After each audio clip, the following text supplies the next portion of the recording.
Welcome to AR educational train. இந்த வீடியோவில் நம்ம என்ன பார்க்க போகிறோன்னா how to balance the chemical equation and how to write the chemical formula of a compound. For example, இப்போ நமக்குலாம் ஒரு கெமிக்கல் ரியாக்ஷன் நிறைய பிளேஸில் கெமிக்கல் ரியாக்ஷன் நடக்கும். இப்போ ஹைட்ரஜனும் ஆக்சிஜனும் சேர்ந்து நமக்கு வாட்டர் கொடுக்கும். It's a very common example. இப்போ அதை நம்ம எப்படி எழுதுறது? இப்போ நம்ம எல்லாத்துலேயும் உட்காந்துக்கிட்டு 2 moles of hydrogen plus 2 moles of oxygen gives us 2 grams of water அந்த மாதிரி எழுதிட்டு இருந்தோன்னா it will take very long time. So அதை நம்ம எப்படி குறைக்கிறதுனா, இந்த கெமிக்கல் ரியாக்ஷன் எல்லாம் ஒரு சிம்பிள் போட்டு ஒரு சிம்பாலிக் ரெப்ரசன்டேஷன் பண்ணக்கூடியது தான் கெமிக்கல் ஈக்குவேஷன். ஸோ ஃபஸ்ட் அந்த கெமிக்கல் ஈக்குவேஷன் நம்ம எழுதணும்னா ஒரு காம்பவுண்டோடைய கெமிக்கல் ஃபார்முலா நமக்கு தெரியணும். ஒரு எக்ஸாம்பிள் நம்ம இப்போ எடுத்துக்கலாம். இப்போ மெக்னீஷியம் குளோரைடு இருக்குது. இது ஒரு ஜஸ்ட் ஒரு நேம். இந்த நேம் நம்ம எப்படி சயின்டிஃபிக்காக எழுதுறது அப்படின்னு பார்த்தோன்னா, ஃபஸ்ட்டு இந்த மெக்னீஷியம் குளோரைட்னா மெக்னீஷியமுடைய சிம்பிள் என்ன அது நமக்கு தெரிஞ்சிருக்கணும். இப்போ மெக்னீஷியமோட சிம்பிள், குளோரைடோட சிம்பிள் இதெல்லாம் நமக்கு தெரியணும்னா நம்ம பீரியாடிக் டேபிளை நம்ம மெமரைஸ் பண்ணணும். ஸோ பீரியாடிக் டேபிளில் ஃபுல்லாக 108 எலிமெண்ட்ஸ் இருக்குது. அதை ஃபுல்லாக மெமரைஸ் பண்ணணுன்னா it will take a lot of time. So அதனால் ஃபஸ்ட்டு ஒரு 30 elements from hydrogen to zinc இது ரொம்ப இம்பார்ட்டண்ட்டான எலிமெண்ட்ஸ். இதை நம்ம மெமரைஸ் பண்ணோன்னா நமக்கு ரொம்ப யூஸ்ஃபுல்லாக இருக்கும் அதோட சிம்பிள்ஸ். இப்போ ஹைட்ரஜன்னா ஹெச், ஆக்சிஜன்னா ஓ, மெக்னீஷியம்னா எம்ஜி. அந்த மாதிரி நம்ம ஃபஸ்ட்டு 30 எலிமெண்ட்ஸ் நம்ம மெமரைஸ் பண்ணிட்டோம்னா நம்ம ஹையர் கிளாஸஸ் போகும்போது நம்ம ஃபுல் பீரியாடிக் டேபிளே நம்ம மெமரைஸ் பண்ணிக்கலாம். ஸோ நெக்ஸ்ட்டு நமக்கு இம்பார்ட்டன்ட் திங் நம்ம என்ன மெமரைஸ் பண்ணணும் ஒரு காம்பவுண்டோடைய கெமிக்கல் ஃபார்மில் எழுதுறதுக்குன்னா, நம்ம அதோட வேலன்சியை மெமரைஸ் பண்ணணும். இப்போ வேலன்சினா என்ன அப்படின்னு கேட்டிங்கன்னா, இப்போ ஒரு காம்பவுண்ட் ஃபார் எக்ஸாம்பிள் ஆக்சிஜன் எடுத்துக்கிறீங்கன்னா, ஆக்சிஜன் கூட இன்னும் எத்தனை எலிமெண்ட்ஸ் கம்பைன் ஆக முடியும். இப்போ சிம்பிளாக சொல்லணும்னா, ஒரு சோஃபா இருக்குது. அந்த சோஃபாவில் மேக்ஸிமம் எத்தனை பேர் உட்கார முடியும்? ஒரு 3 people அந்த சோஃபாவில் உட்கார முடியும். அதுக்கு மேலே அந்த சோஃபாவில் உட்கார முடியாது. ஸோ அவ்வளோதான் அந்த சோஃபாவோடைய சிட்டிங் கெப்பாசிட்டி. அந்த மாதிரி இந்த ஆக்சிஜன் கூட எவ்வளோ எலிமெண்ட்ஸால் கம்பைன் ஆக முடியும்? 2 எலிமெண்ட்ஸால் மட்டும்தான் கம்பைன் ஆக முடியும்னா அவ்வளோதான் அந்த ஆக்சிஜனுடைய கெப்பாசிட்டி, கம்பைனிங் கெப்பாசிட்டி. இது நம்ம ஒரு சென்டென்ஸ் ஃபார்மேஷனில் சொல்லணும்னா, the combining capacity of an element is called its valency. அந்த மாதிரி நம்ம சொல்லுவோம். அதுக்கு நம்ம சில இம்பார்ட்டண்ட் எலிமெண்ட்ஸோட வேலன்சி நம்ம மெமரைஸ் பண்ணிக்கலாம். இப்போ சோடியம் இங்கே பார்த்தீங்கன்னா உங்களுக்கு சோடியம்னா Na+ அந்த மாதிரி கொடுத்துருக்காங்க. இந்த NAக்கு மேலே ஒரு சிம்பிள் இருக்குல்ல, அந்த Na+ அப்படின்ட்டு அங்கே ஏதோ நம்பர் கொடுத்துருப்பாங்க. அந்த நம்பர் தான் அந்த எலிமெண்ட்டோட வேலன்சி. இப்போ Na+னால் அங்கே நம்பரே கொடுக்கல. ஸோ நம்பரே கொடுக்கலன்னா அங்கே 1ன்னு அர்த்தம். ஸோ Na+ மேலே எதுவுமே இல்லைன்னா அது அந்த எலிமெண்ட்டோட வேலன்சி 1. அப்போ சோடியமோட வேலன்சி 1 அந்த மாதிரி. இப்போ இங்கே மெக்னீஷியம்னா அங்கே 2 கொடுத்துருக்காங்க. மேலே 2+ அப்படின்னு கொடுத்துருக்காங்க. ஸோ அதோட வேலன்சி 2. ஓகேவா? ஸோ நமக்கு ஒரு இது ரேடிக்கல்ஸ் அப்படின்னு சொல்லுவோம். இப்போ ஒரு எலிமெண்ட்டில் அதோட சார்ஜ் இருந்துச்சு. we all know what is charge. So அந்த எலிமெண்ட்டில் அதோட சார்ஜ் மேலே ரெப்ரசன்ட் ஆகிருக்குன்னா அது ரேடிக்கல் அப்படின்னு சொல்லுவோம். இந்த ரேடிக்கலுக்குலாம் நமக்கு வேலன்சி இருக்கும். ஸோ இப்போ நமக்கு ஒரு எலிமெண்ட்டோட சிம்பிள் அதை எதை ரெஃபர் பண்ணணும், அந்த சிம்பிள் நமக்கு தெரிஞ்சுக்கணுன்னா எதை ரெஃபர் பண்ணணும்னு நமக்கு தெரியும். வேலன்சி நம்ம தெரிஞ்சுக்கணும். அப்போ தான் நம்ம கெமிக்கல் ஃபார்முலா எழுத முடியும். So now we are aware what is valency and what is the symbol. இப்போ நம்ம அந்த மெக்னீஷியம் குளோரைட் பற்றி பார்க்கலாம். இப்போ மெக்னீஷியம் குளோரைடு வச்சுக்கிட்டோன்னா மெக்னீஷியமோட சிம்பிள் Mg. அப்புறம் குளோரைடோட சிம்பிள் Cl. அந்த ரெண்டுத்தையும் நம்ம செப்பரேட்டாக எழுதிக்கணும். அதோட சிம்பிள் வைஸ் அந்த ரெண்டுத்தையும் செப்பரேட்டாக எழுதிக்கணும். இப்போ மெக்னீஷியம்க்கு கீழே அந்த மெக்னீஷியம்க்கு நேராக அதோடைய வேலன்சி எழுதிக்கணும். மெக்னீஷியமோட வேலன்சி என்ன? 2. நம்ம வேலன்சி டேபிளில் பார்த்தோம். So குளோரினோட valency 1. ஸோ அந்த 2 எலிமெண்ட்டோட வேலன்சி நேராக எழுதிட்டோமா? இதுக்கப்புறம் நம்ம என்ன பண்ணணும்னா, அந்த எலிமெண்ட்ஸை அதோட வேலன்சி கூட கிராஸ் மல்டிப்ளை பண்ணணும். மெக்னீஷியம்னா கிராஸ் மல்டிப்ளை, குளோரின்னா கிராஸ் மல்டிப்ளை.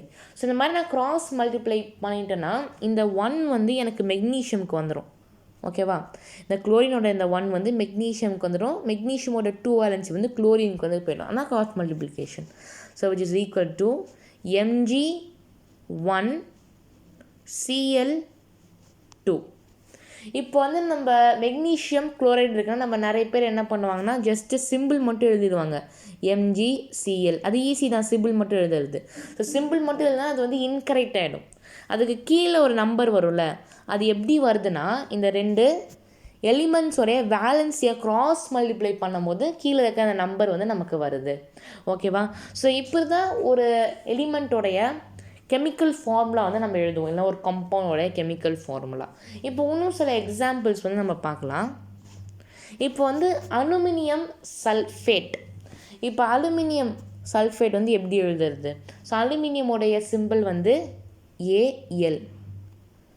சல்ஃபேட்டோட சிம்பிள் வந்து, ஸோ இந்த வேலன்சி டேபிள்லேருந்து நம்ம இதை எடுத்தது தான். ஸோ சல்ஃபேட்டோட சிம்பிள் வந்து SO4. ஸோ இந்த வேலன்சி டேபிள் வந்து உங்களுக்கு வேணும்னா நான் வந்து இந்த டிஸ்கிரிப்ஷனில் ஷேர் பண்ணுறேன். ஸோ அந்த லிங்க்கில் நீங்கள் கிளிக் பண்ணி வேலன்சி டேபிள் இருக்கும், அது இருக்கிற வேலன்சி வந்து நீங்கள் மெமரைஸ் பண்ணிக்கலாம். ஸோ AlSO4, சல்ஃபேட்னா வந்து SO4. இப்போ Alனா அலுமினியம். அலுமினியமோட வேலன்சி என்னன்னு பார்த்தோன்னா 3. அது வந்து நமக்கு நான் வந்து இங்கே அந்த வேலன்சி டேபிளோட ஒரு பார்ட் எடுத்திருக்கேன். அதில் வந்து அலுமினியமோட வேலன்சி இருக்கும். இங்கே பார்த்தீங்கன்னா Al3+ அந்த மாதிரி இருக்கும். ஸோ அந்த 3+ இருக்குல்ல, மேலே இருக்கிற அந்த நம்பர் தான் அந்த எலிமெண்ட்டோட வேலன்சி. ஸோ Alோட வேலன்சி 3, SO4ஓட வேலன்சி வந்து 2. நம்ம அதோட வேலன்சி நேர் எழுதிக்கிட்டோம். இதுக்கப்புறம் நம்ம என்ன பண்ண போகிறோம்? க்ராஸ் மல்டிப்ளை பண்ணணும். So Al2 SO4 3. So which is equal to Al2 SO4 இங்கே எழுதிக்கோங்க. இப்போ 3 நம்ம இந்த மாதிரி போட்டோன்னா 3 வந்து இந்த மாதிரி போடக்கூடாது. ஏன் 3 இந்த மாதிரி போடக்கூடாது அப்படின்னு பார்த்தீங்கன்னா, இங்கே நான் 3 இந்த மாதிரி போட்டேன்னா அது ஆக்சிஜனுக்கு கிட்ட இருக்கிற மாதிரி ஆகிடும். 3 வந்து ஆக்சிஜனுக்கு கிட்ட இருக்கிற மாதிரி ஆகிடும். அப்போ வந்து எனக்கு அந்த 3 ஆக்சிஜனுக்கு மட்டும்தான் இருக்குது அந்த மாதிரி நம்ம அஸ்யூம் பண்ணிப்போம். இப்போ 4 × 3 வந்து 12. அப்போ ஆக்சிஜனுக்கு மட்டும்தான் 12 ஆட்டம்ஸ் இருக்குது அந்த மாதிரி ஆகிடும். இந்த 3 வேலன்சி வந்து நமக்கு அந்த ஹோல் கம்பவுண்டுக்குமே வரணும். அப்போ அந்த ஹோல் கம்பவுண்டுக்குமே வரணும்னா நம்ம ஒரு ப்ராக்கெட் போட்டுக்கணும். அந்த ப்ராக்கெட் போட்டோன்னா அந்த 3 வந்து ஆக்சிஜனுக்கும் இருக்குது, அந்த 3 வந்து சல்ஃபருக்கும் இருக்குது, அந்த மாதிரி ஆகிடும்.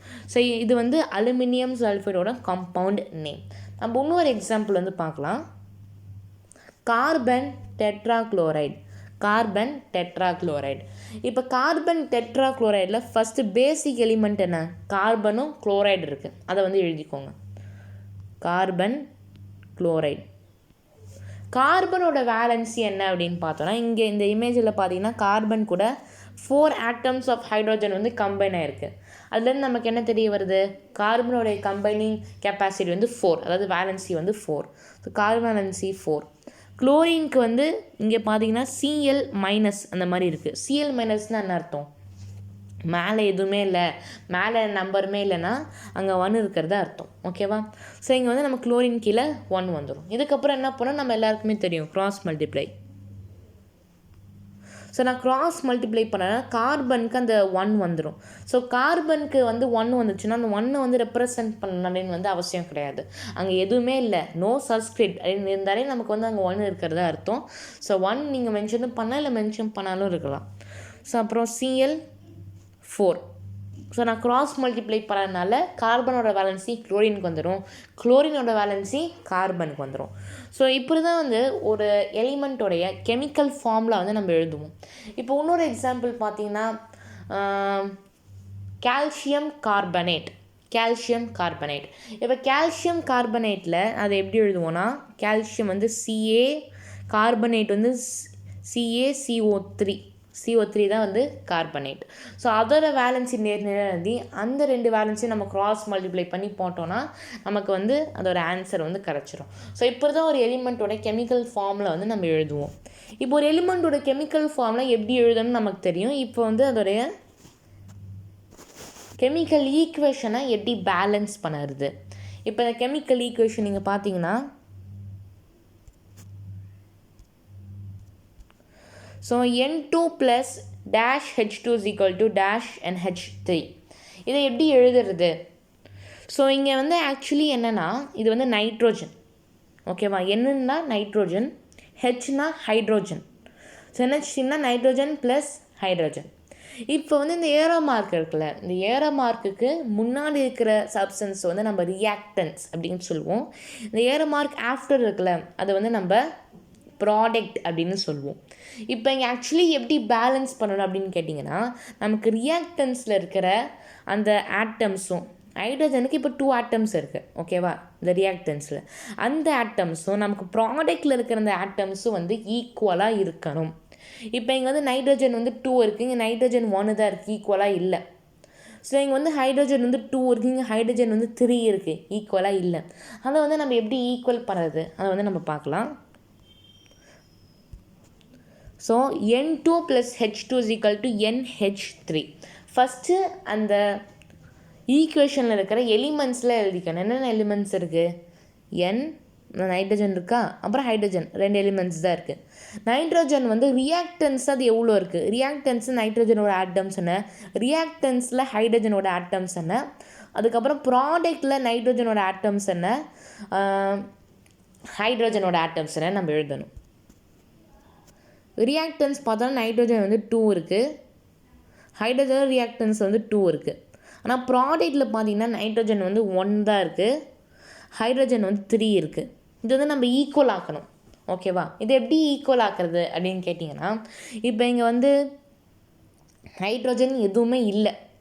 ஃபார் எக்ஸாம்பிள் இந்த மாதிரி இருக்குன்னா N2 + H2 = NH3 இந்த மாதிரி இருக்குது.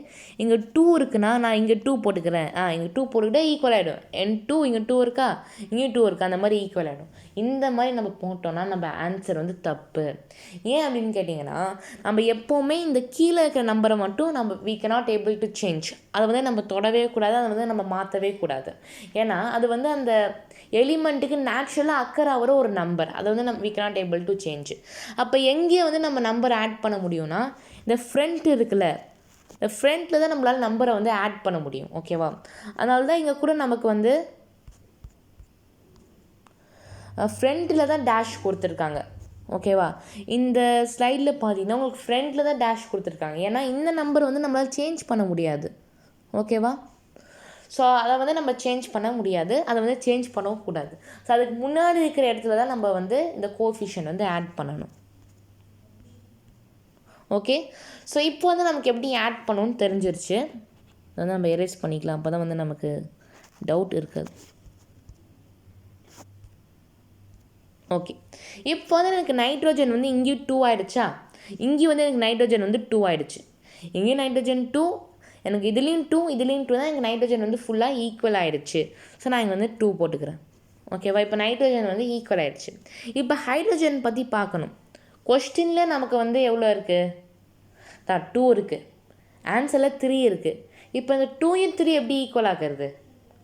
அப்போ வந்து நம்ம எப்படி ஈக்குவல் ஆக்குறதுன்னு பார்த்தோன்னா, அந்த ரெண்டுத்தோடைய காமன் எல்சிஎம் எடுக்கணும். இப்போ 2க்கும் 3க்கும் எல்சிஎம் வந்து 6. அப்போ 2 வந்து நம்ம 6ஆக மாற்றணும், 3யை நம்ம 6ஆக மாற்றணும்னா நமக்கு வந்து என்ன ஆகிடும்? இந்த கெமிக்கல் ஈக்குவேஷன் வந்து பேலன்ஸ் ஆகிடும். ஓகே, இப்போ இங்கே ஆல்ரெடி இங்கே முன்னாடி நம்ம 2 போட்டோம். முக்கியமான விஷயம் என்னென்னா, ஃப்ரண்ட்டில் நம்ம 2 போட்டோன்னா அது வந்து இந்த நைட்ரோஜனுக்கு வரும், இந்த ஹைட்ரோஜனுக்கும் வரும், ஓகேவா? ஃப்ரண்ட் அந்த 2 போட்டோன்னா அது வந்து நைட்ரோஜனுக்கும் வரும், இந்த ஹைட்ரோஜனுக்கும் வரும். ஸோ இப்போ வந்து நீங்கள் என்ன ஆகுனா, ஹைட்ரோஜனுக்கு கீழே இருக்க அந்த 3யையும் மேலே இருக்க அந்த 2யும் வந்து நம்ம மல்டிப்ளை பண்ணால் தான் நமக்கு வந்து ஹைட்ரோஜனோட ஆட்டம்ஸ் வந்து கிடைக்கும். ஸோ 2 × 3 வந்து 6. இங்கே ஆல்ரெடி நமக்கு 6 ஹைட்ரோஜன் ஆட்டம்ஸ் வந்து இருக்குது. இங்கே வந்து கொஸ்டினில் ஒரு 2 ஹைட்ரோஜன் ஆட்டம்ஸ் மட்டும்தான் இருக்குது. அப்போ நம்ம என்ன பண்ணணும்? ஃப்ரண்ட்டில் 3 ஆட் பண்ணோன்னா 3 × 2 6 ஆகிடுமா? ஸோ நமக்கு இங்கேயும் 6 ஆகிடுச்சு, இங்கேயும் 6 ஆகிடுச்சு. அப்போ ஹைட்ரோஜனும் ஈக்குவல் ஆகிடுச்சு, நைட்ரோஜனும் ஈக்குவல் ஆகிடுச்சு. ஸோ இந்த மாதிரி தான் நம்ம வந்து கெமிக்கல் ஃபார்ம் ஈக்குவேஷனை வந்து ஈக்குவல் பண்ணுவோம்.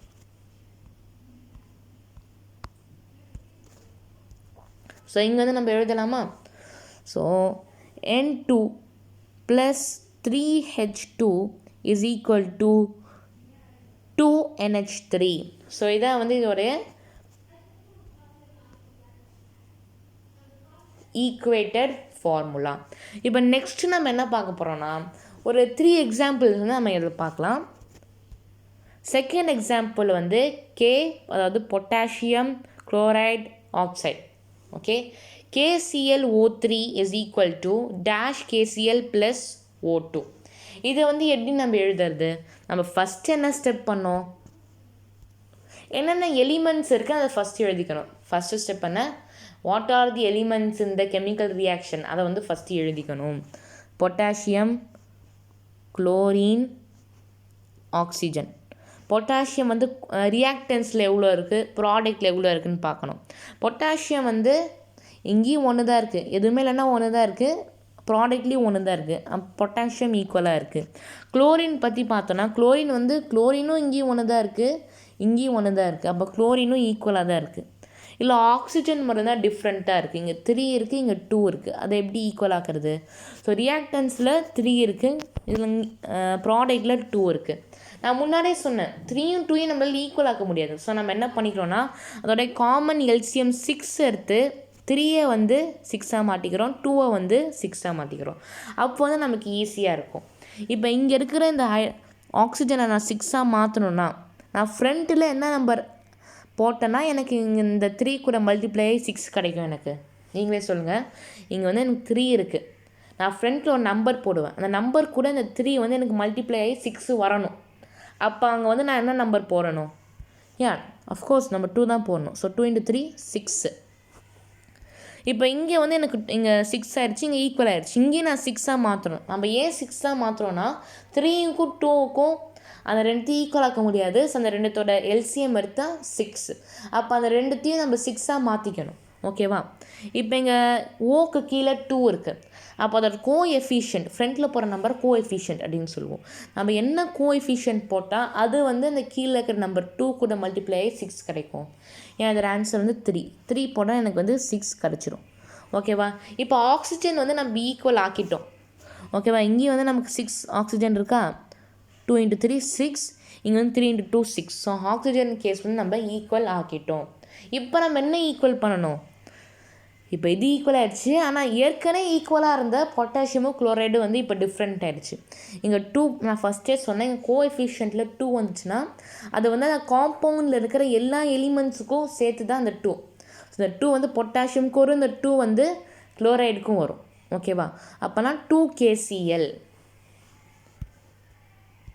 அப்போ வந்து இங்கே அந்த கொஸ்டினில் எனக்கு 2 ஆகிடும், இங்கே 2 ஆகிடுச்சா, அப்போ இங்கேயும் 2 ஆகிடுச்சு. இதை வந்து எப்படி நான் 2ஆக மாற்றுவேன்? இதை எப்படி நான் 2ஆக மாற்றுவேன்னா நான் ஃப்ரண்ட்டில் இங்கே ஒரு 2 போட்டுக்கிட்டேன்னா, இங்கே நான் ஒரு 2 போட்டுக்கிட்டேன்னா எனக்கு வந்து இது 2 பொட்டாசியம் ஆகிடும், இது வந்து 2 குளோரின் வந்து ஆகிடும். ஓகேவா? இப்போ எனக்கு வந்து ஈக்குவல் ஆகிடுச்சு. இங்கே நான் ஃபஸ்ட்டே சொன்னேன் கீழே அந்த நம்பருக்கு, அதாவது அந்த எலிமெண்ட்டுக்கு கீழே நம்மளால் இதை வந்து ஆட் பண்ண முடியாது, நம்பர்ஸ் ஆட் பண்ண முடியாது. அதோட கோஎஃபிஷியண்ட்டாக தான் நம்மளால் எவ்வளோ நம்பர்ஸ் இருந்தாலும் ஆட் பண்ண முடியும். எனக்கு ரியாக்டன்ஸில் 2 பொட்டாசியம் 2 குளோரைடு வந்து இருக்குது. அப்போ வந்து எனக்கு ப்ராடக்ட்லேயும் 2 பொட்டாசியம் 2 குளோரைடு வந்து இருக்கணும்னா நான் வந்து பொட்டாசியம் குளோரைடுக்கு முன்னாடி ஒரு 2 போட்டுப்பேன். அப்போ வந்து எனக்கு இந்த கெமிக்கல் ஈக்குவேஷன் வந்து சால்வ் ஆகிடும். ஓகேவா? ஸோ இப்போ வந்து உங்கள் எல்லாருக்குமே இந்த கெமிக்கல் ஈக்குவேஷன்ஸை எப்படி பேலன்ஸ் பண்ணணும்னு தெரியும். ஓகேவா? நம்ம வந்து இங்கே 2 எக்ஸாம்பிள்ஸ் தான் பார்த்துருக்கோம். நீங்கள் வந்து இந்த பிடிஎஃப்பில் இருக்கிற எல்லா எக்ஸாம்பிள்ஸும் நீங்கள் போகணும்னு நினச்சிங்கன்னா இந்த பிடிஎஃப் வந்து நாங்கள் டிஸ்கிரிப்ஷனில் ஷேர் பண்ணுவோம். ஸோ நீங்கள் அந்த லிங்க் ஓப்பன் பண்ணி இதை வந்து நீங்கள் சால்வ் பண்ணலாம். ஓகேவா? ஸோ இப்போ வந்து நம்ம இந்த லெசனில் ஒரு காம்பவுண்டோடைய கெமிக்கல் ஃபார்முலா எப்படி எழுதுறது, அந்த கெமிக்கல் ரியாக்ஷன் அதாவது இந்த கெமிக்கல் ஈக்குவேஷனை எப்படி பேலன்ஸ் பண்ணுறது, இது வந்து நம்ம நல்லா பார்த்துக்கிட்டோம். ஸோ இதோட நம்ம வந்து இந்த வீடியோட எண்டுக்கு வந்து நம்ம வரோம். இந்த வீடியோ உங்களுக்கு பிடிச்சிருச்சுன்னா மறக்காமல் லைக் ஷேர் பண்ணுங்கள். அண்ட் தேங்க்யூ ஃபார் வாட்சிங்.